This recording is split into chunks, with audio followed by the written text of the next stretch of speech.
My first MOBA was a game called Vainglory. And I'll kind of show you what the game looked like. It was a mobile MOBA.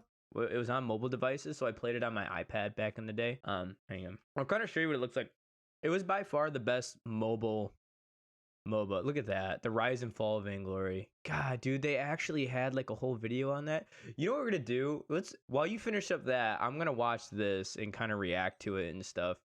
And see like how accurate, because this was only 2 months ago. So this game hit a peak, hit valleys, hit a mini peak, and then completely died within a relatively quick period of time. So but this is the game I came from. Just for background sakes, before I go into explaining this, I was a top 100 North American player in this mobile MOBA. I was scrimming with pros, I was playing with pros, I was doing analytics with pro coaches, I was doing casting for this game. I competed in a couple tournaments, was never on the top team and stuff like that. We would always just do like a team that we threw together and stuff like that, and I'd compete. And so I was in all those stages, and I made a lot of good friends along the way, especially professional friends. So that's where I came from with Vainglory and stuff like that. This is the game I played in. Again, I was a support main and stuff like that. So I played mid, support, and stuff like that. So yeah, let's kind of watch this video when Maddie finishes up that. I'm curious what information they're about to share and show us. I don't know why there's Among Us on the screen, but that's very interesting. Mobile gaming is a hot market right now. With But mobile here we go. technology, So this is the game I played for a and very long tablets time. are MOBA games, which have managed to thrive in markets where console and PC gaming is less popular or even impossible. Games like Mobile Legends, Arena of Valor, and Riot Games' Wild Rift are a few examples of titles that have... But there was one game that flew under the radar. It didn't have in-your-face Under the radar. Facts. YouTube advertisements or clickbait ad banners, but in its time, it was one of the most innovative First of all, I'm already mad that they have joystick on here, but we'll go. titles on the market. Its graphics, controls, and game design were state of the art, and it had huge esports viability and a dedicated player base. Unfortunately, once its developers handed the reins over to a new publisher, all that work was undone almost overnight. Whoa, whoa, whoa, whoa. Okay, we'll see if he goes into more detail about why that happened, but okay. Hold up. This is the story of the rise and fall of Vainglory. I'm excited about this. I haven't seen this video, so this is gonna be cool. Vainglory also- is a mobile MOBA launched At the peak of 3v3, but it was so artificial, Eris. It was such an artificial thing because they bought. Ugh, I hope they go into on that. iOS in 2014. Making use of iOS 6, the iPhone 6 was the only phone powerful enough to run the game. Developed by Super Evil Megacorp, a startup led by former Rockstar, Riot Games, Blizzard, and Insomniac developers, Vainglory was created with The irony of that is you heard there was former Riot, Insomniac, like all these Blizzard, and they couldn't monetize the damn the thing. goal of building a unique gameplay experience and doing away with the microtransactions that had dominated the mobile landscape up until this point. Setting itself apart from the competition, Vainglory utilized a two-finger touch system, which encouraged laying your device on a flat This is quite literally how I played back in the day. Guys, this is how I played MOBA. I played with a tablet. I was an iPad gamer. surface This and is what it looked like. playing with your index fingers rather than holding the device in your hands and playing with your thumbs. Doing away with the faux analog sticks that were touchy and covered a big portion of the screen, Vainglory utilized the entire display so that players could actually see what was happening. For It was a second gen iPad Air for me. example, to Eris. attack, all players had to do was tap the enemy with one finger and they would move towards them, while the other finger was free to cast abilities, communicate with teammates, place wards, or look at items. This game was gorgeous, by the way. It was clean, responsive, and much less frustrating than other MOBAs at the time. Also unlike other MOBAs, Vainglory went for a smaller scale 3v3 map, which only had a single lane for players and minions, and a jungle with monsters to kill. This was a break from Alright, the Maddie. traditional MOBA format, which was 5v5 maps with 3 lanes. I want to Staying finish. in line I with might the finish this genre, video. Vainglory had towers, creeps that players can kill for gold, an item shop where players can buy items, and bases that need to be Fun fact: I think I found out later this is what a rumor. 3v3 was actually supposed to be some sort of a beta and a test environment for the later 5v5. They wanted to iron out the bugs and stuff like that with their engine and then scale it up to 5v5. Destroyed in order to win. But 3v3 popped off so hard that it blew up faster than I think they realized. To keep the gameplay fast and exciting, Vainglory cut out most of the excess gameplay associated with the MOBA genre. 10 minutes of laning, CSing, constantly warding, and built a streamlined experience that would only take 10 to 15 minutes if one team was dominating, or 20 to 30 minutes if it was a close contest. The game's heroes have defined roles and playstyles. In 3v3s, divided into junglers, laners, and roamers. Junglers have abilities specifically designed to deal with jungle monsters and scrap with the enemy jungler. Laners are designed to control the center of the map and this game's great. And roamers are the support heroes. This game who help out. I'll get my thoughts later if they give him. An example of your typical laner is Baptiste, the melee mage. I'm going to pause here. Okay, so something that was very unique about Vainglory versus a lot of other MOBAs is that almost every hero, they called it heroes in Vainglory, every hero was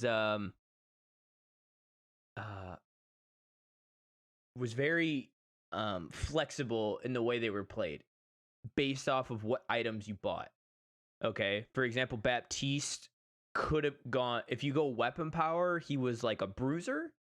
He had hella lifesteal. If you built him AP, he was very poke heavy, like a mage with a lockdown, very similar to like a Veigar, I think would be a good example of him.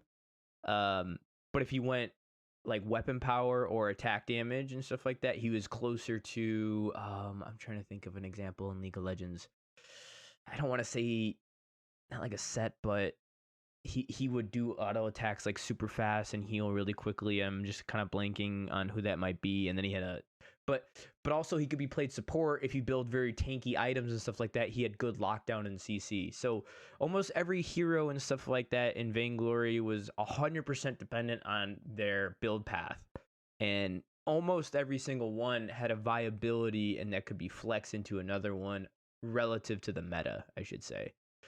Like Baptiste went from poke heavy one meta to CC lockdown jungler another meta to weapon power Baptiste who never fucking died. Like the meta shifted based off of his power levels in each thing, but the champion itself didn't really change. He has a passive or the hero ability called Reap that lets him heal off of his basic attacks and buffs his base stats once he lands a certain number of hits.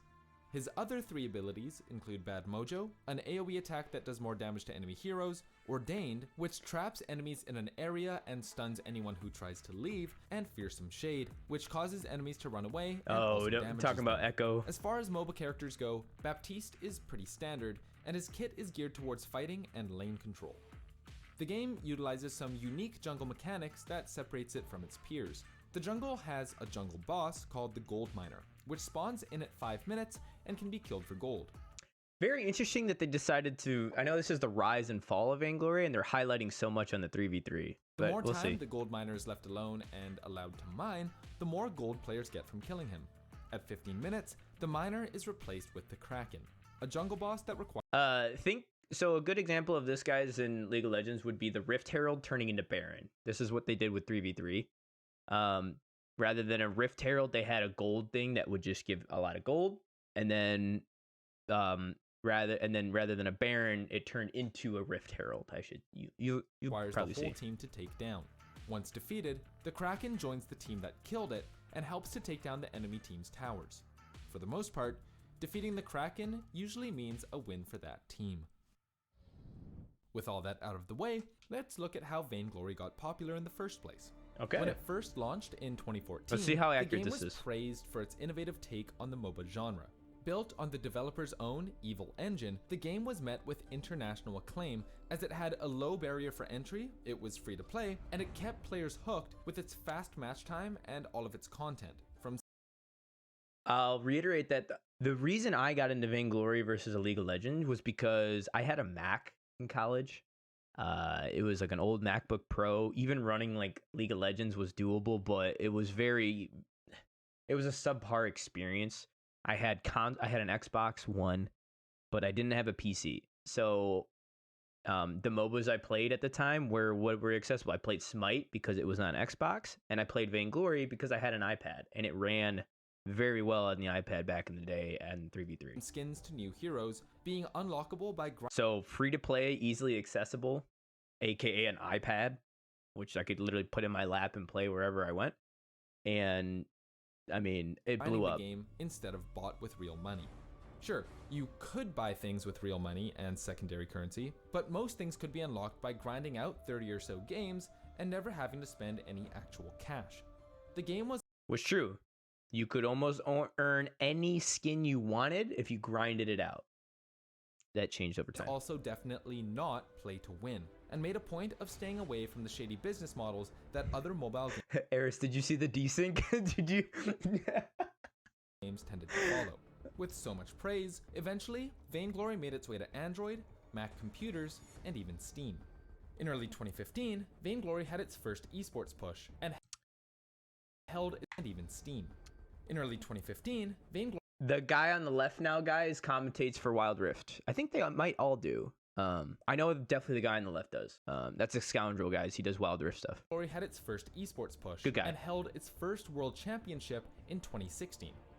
Funded by the developers themselves, the first world's prize pool came in at $175,000. That's pretty good for a first. The title even had investment from top esports orgs like Wrong. Misfits, TSM, and Fnatic. But around this time in 2016, cracks were already starting to show, and the developers had to reconsider its philosophy on monetization. The fall of Vainglory started slowly, and quickly accelerated when SEMC handed off publishing duties to Rogue Games. Much of these problems revolved around monetization, which Vainglory had very little of. After its initial launch and the years following, the game offered skins and other cosmetic items which players could buy, but with a robust crafting system and the availability of in-game currency, players could grind out pretty much whatever they wanted without spending a dime.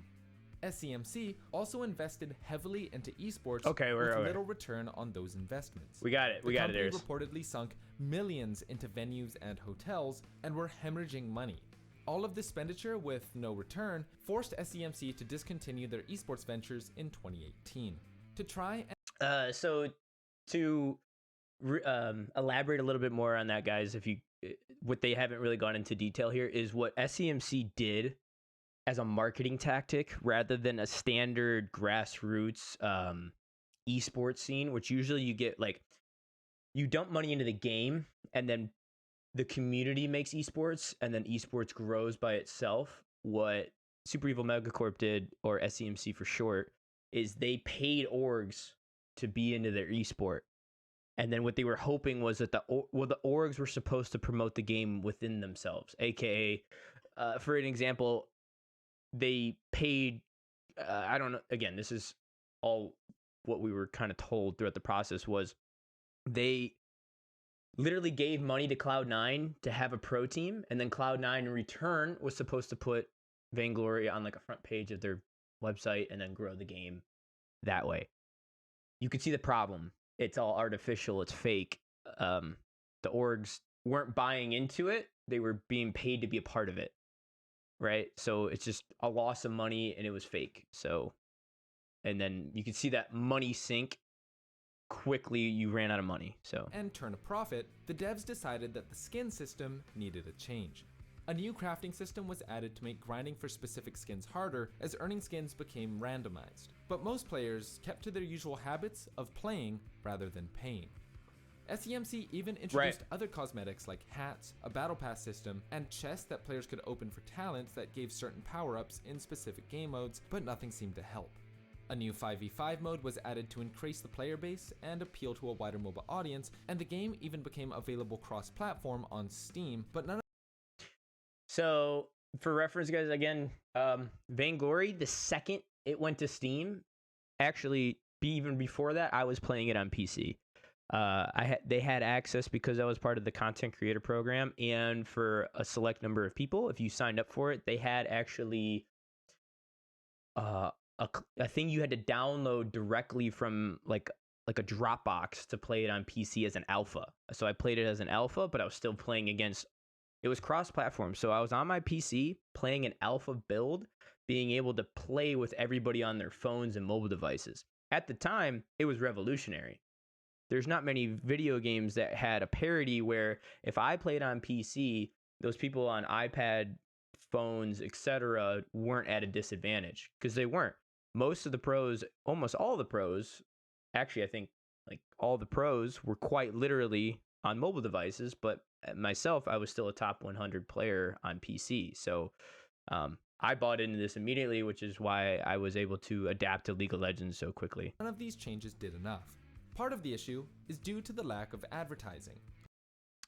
Unlike other these changes did enough. What was that tweet? Part of the We'll start marketing it when it starts making money. issue is due to the lack of advertising. Yeah, the marketing team was terrible. Like other mobile MOBAs that advertise their games everywhere online, Vainglory did very little in terms of marketing. The game had one commercial dedicated to itself. It never said the game's name in it. And the rest were lumped in with Apple products and collaborations. Most advertising for the game came through esports, word of mouth, and that one time that PewDiePie played the game on his channel. Ha! You did, bro? Ah! No! What? Where did he come from? I forgot Seeing about their that. first big title in dire straits, SEMC decided to move on and apply the lessons they learned developing Vainglory to another title. To lessen the workload, SEMC entered a publishing agreement with Rogue Games. It had no link or name in it, correct. In 2019. This gave Rogue the reins to the free-to-play MOBA, putting them in charge of servers outside of China and let them dictate new skins and hero development. In that same time frame, the company's founders left altogether. For a while, it looked like things might be okay for Vainglory. Rogue Games looked to be more stable than SEMC, and the game was in a pretty good place, all things considered. It actually wasn't doing bad. I mean, again, we weren't getting any support from SEMC. Like the community was still playing, queues were fine. Like it was all right. It felt okay. I mean, there was bugs and stuff, but whatever. But just a few months later, seemingly out of nowhere, Rogue Games shut down Vainglory's servers outside of China and effectively killed the game for a few days. I hope he goes into why. There's more reasons behind this, but it wasn't just straight up a shutdown for. It wasn't until SEMC turned the servers back on that things were sorted out. Months after the incident, Rogue ended up apologizing for the sudden shutdown, citing Vainglory's high server costs during the beginning of the COVID-19 pandemic as justification for pulling the plug. SEMC managed to salvage their title for a time, but So to elaborate a little bit more on that, guys. So what happened was when COVID hit, it was literally like February, or it was like January, February is when January, February 2020 is when Rogue kind of took over, like that winter season, like the holidays. And then COVID hit. So now everyone's working from home. And at the same time, everyone's playing more video games like online. And Vainglory's monetization was so bad, they couldn't, because they were still working on turning that around, aka the skins, that the game, the publisher was just bleeding money. They couldn't sustain it. So they're like, we're working from home, we can't literally do it, and we're gonna turn it off so we can save some money until we can fix it. And then this happened. But changes had to be made. In a developer update and Reddit AMA, the higher-ups at SEMC explained that Rogue Games still held the publishing rights to Vainglory, and that everyone had to honor whatever decisions they made. So, SEMC had to come up with a compromise. The team ultimately came up with Vainglory Community Edition.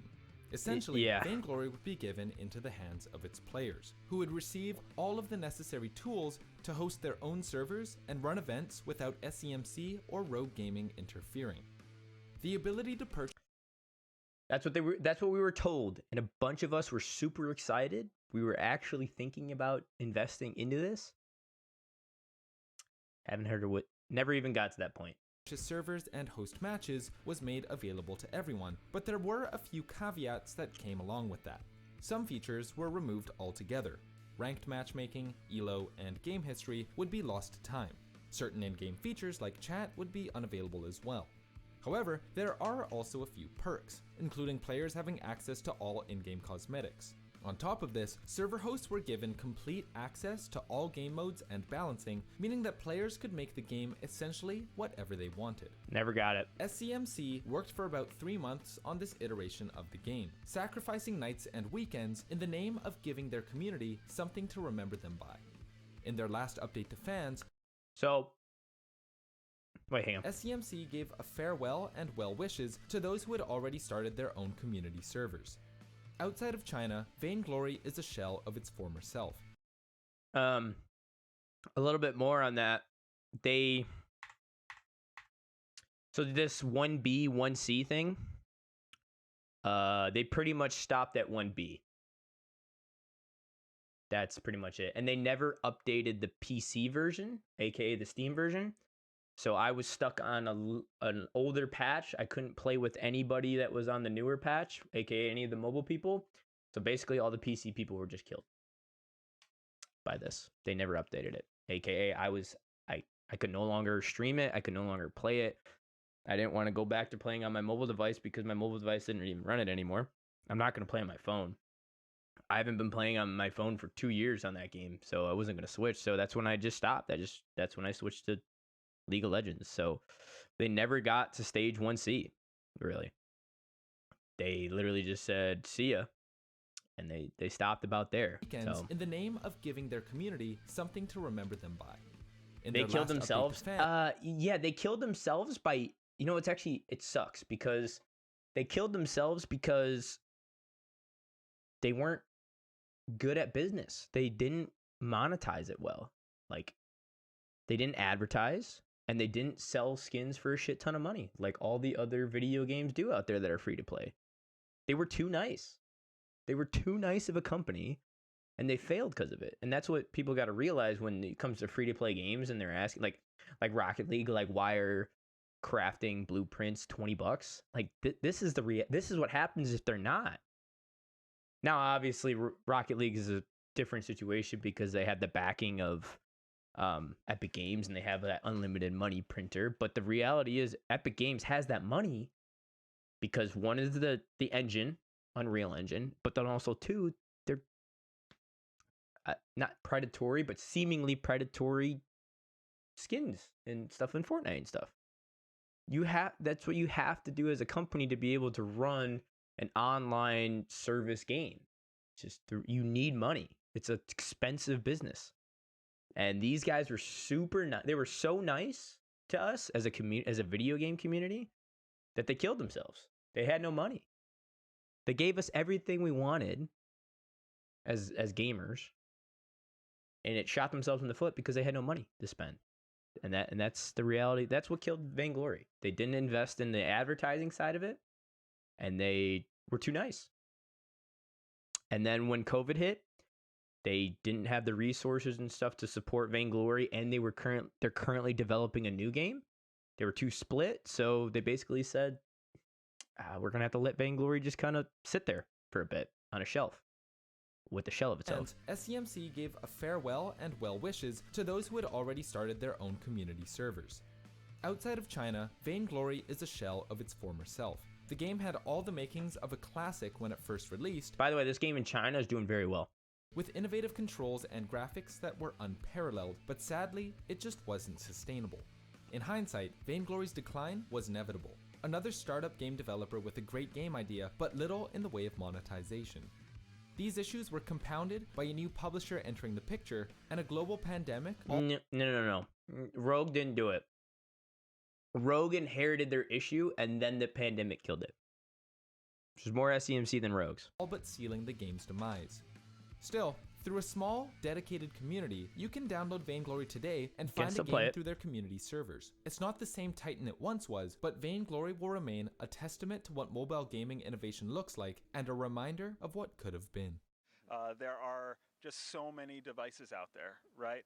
That some game is going to hit it so big that it's not just going to be an esport. When you're talking about billions of people, at that point, it's just like mainstream sports. So I don't know if Vainglory will be the game, but I'm confident that there will be a game out there that connects with a wide enough range of an audience that Fortnite. it's a huge success as a mobile esport. Fortnite. They did it. I mean, I know as much as people want to just shit on Fortnite, they did it. They connected. Fortnite has managed to connect kids with pop culture, with mobile devices, with everything in between. They did it. I mean, when you really think about what the game has actually accomplished. But yeah, so there's Vainglory, guys. You can still play that game, by the way. But yeah, that's where I started. I played that game for a long time. If you guys look at my YouTube channel, a lot of my old content, I have highlights, like gameplay highlights and stuff from my old Vainglory days. You can kind of see what the game was like. Those are good times.